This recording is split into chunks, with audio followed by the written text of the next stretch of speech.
Good morning. Can everyone hear me okay in the back?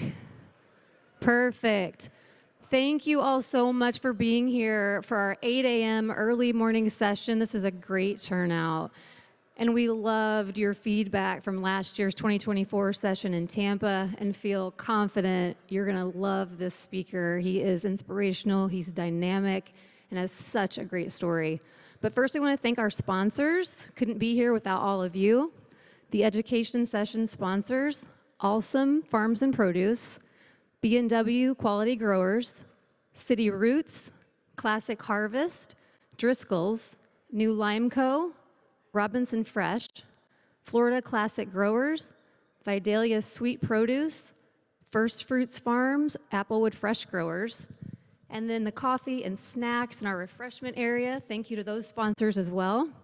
Ico Farms, F&S Fresh Foods, Fowler Farms, Goodness Gardens, National Mango Board, New York Apple Association, Super Fresh Growers, Washington Fruit Growers, WP Produce, and Zesby Kiwi Fruit.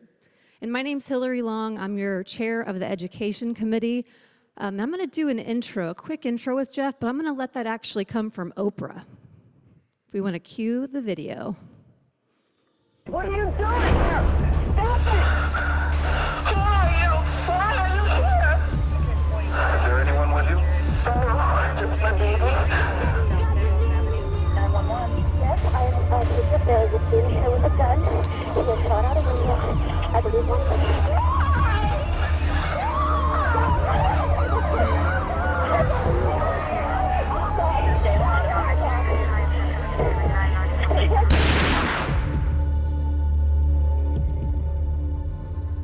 He's an ex-convict who's the first to tell you he is not proud of his early years. Me and my sister pretty much took care of ourselves. I grew up in a neighborhood just like this one here. A lot of poverty, abandoned homes, people sleeping in cars, dealers hanging out on the corners.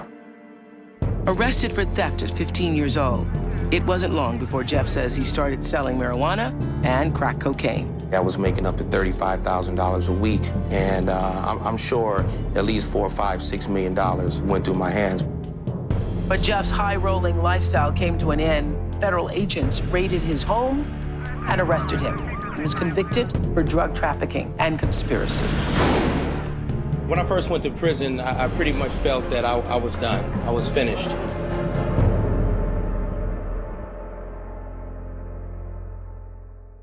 It's never too late to have a wake-up call. There's always time to recognize that you have the power. I began to accept responsibility for my past. When I went to prison and I was experimenting with food and putting out great pastries and entrees and stuff, people were like, wow, Jeff in the kitchen today. From the prison yard to the Las Vegas Strip. Food is one of the most important things to a person who is incarcerated. Chef Jeff's journey has been anything but ordinary. Prison saved my life. You know, I was rescued from the streets. But I hope these young people can make the change in their life in society today without having to go to prison and take that journey that I had to take. He became the first African-American executive chef at Cafe Bellagio. You know, I had to straighten up the way I walk. You know, I had to clean shave my face. Is a New York Times best-selling author, former star of the Food Network's The Chef Jeff Project, and today is the host of the nationally syndicated television show, Flip My Food. Hi, I'm Chef Jeff, and welcome to Flip My Food. This is one of the better guys in the business and one of the top chefs in the country today. I gotta tell you, what a great story. Welcome New York Times best-selling author, Chef Jeff Henderson. Welcome, Chef Jeff.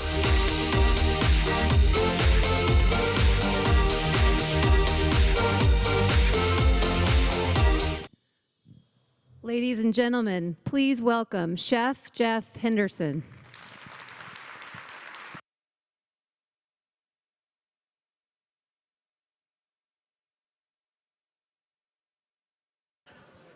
Come on, y'all. Great morning. One more time. Great morning. Yes, you know why it's a great morning? Because God woke us up today. Let me tell you, And I happened to get up, I had a Sweet Jones last night and came down looking for a candy bar. They must want me to dance, huh? Okay, let's bring that on down here. And it was about 11:30, 12, something like that. And I said, wow, it's a lot of people in this lobby last night. I'm like, so who's gonna show up today? I said, we still got about 100 seats empty here. But first of all, I wanna say, it's an honor and a pleasure to be here, especially in our industry, the food service industry, the growing industry, the produce, protein, just anything that has to do with food and feeding families. And it's important for me to always recognize that, because this industry threw me a lifeline during a very dark moment of my life. As you heard earlier on the intro reel, I was in prison. I spent 10 years of my life. I went to prison when I was 23 years of age. And it was a time that allowed me reflection, to really think about the poor choices I made in my life and how I got to this point here.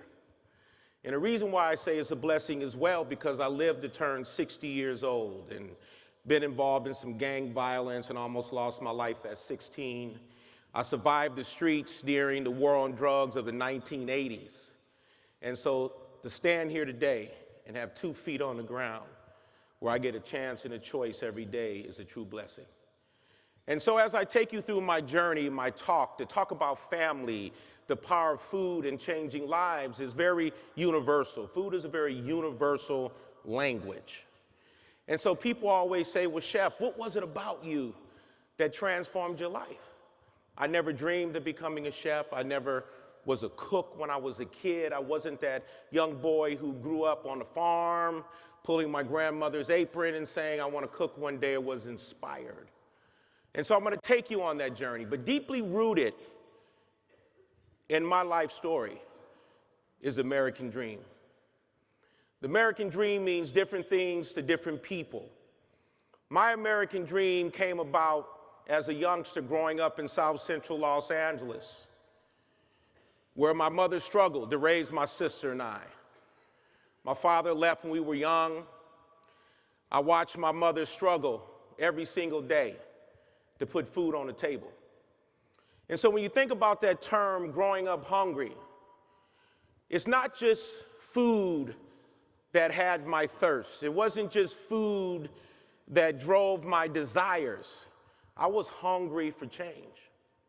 As a little boy growing up in the hood, 83rd and Normandy in South Central Los Angeles during the 1970s, when integration of the school district began to happen and they started busing all the little homeboys from the inner city to the suburban schools.